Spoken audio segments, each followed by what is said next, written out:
तो प्रणाम करते नहीं भैया लोग, कैसन बनी लोग रउआ लोग। हाँ तो वीडियो में बोले के आ गल बनी फिर, और वो लोग देखी लो, आ वीडियो देख के बताई लो कि कैसन बा। हाँ कि ना दहेज में मकान चाही, ना ही रुपया ना कार चाही।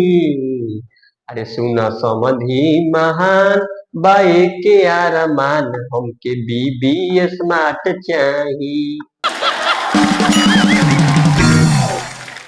हाँ तो गांव भर में रहो बहुत नु चर्चा बा, यही जब बुझ जाई कि रउआ बेदर्दिया के बियाह करा देले बनी लइकवा की। हाँ लेकिन हमार जे बियाह हो करईनी बेदर्दिया के लइका के जगह मेहरारू मिलल बा, तो बुझ जाई माने हमार हो बियाह करनी तरह पूरा पर्चा तोड़ देम, चले लायक ना रहन हमरा गांव टोला में।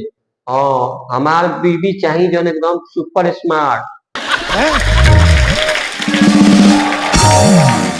तो का रे बबुआ स्मार्ट लड़की से बियाह करबो?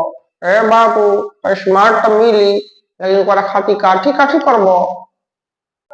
कि खींचे के परी हमके भलही साया सारी, लेकिन दुल्हन चाही।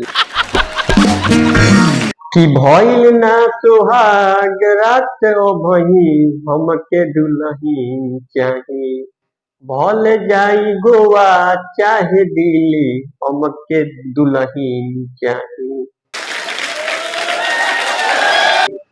कि गौआ नगरिया में मिलल ना दुल्हिया, कि दिल्ली तू चल देल रोशन जी। गइल डगरिया भुलाए, कि दिल्ली तू चल देल रोशन जी।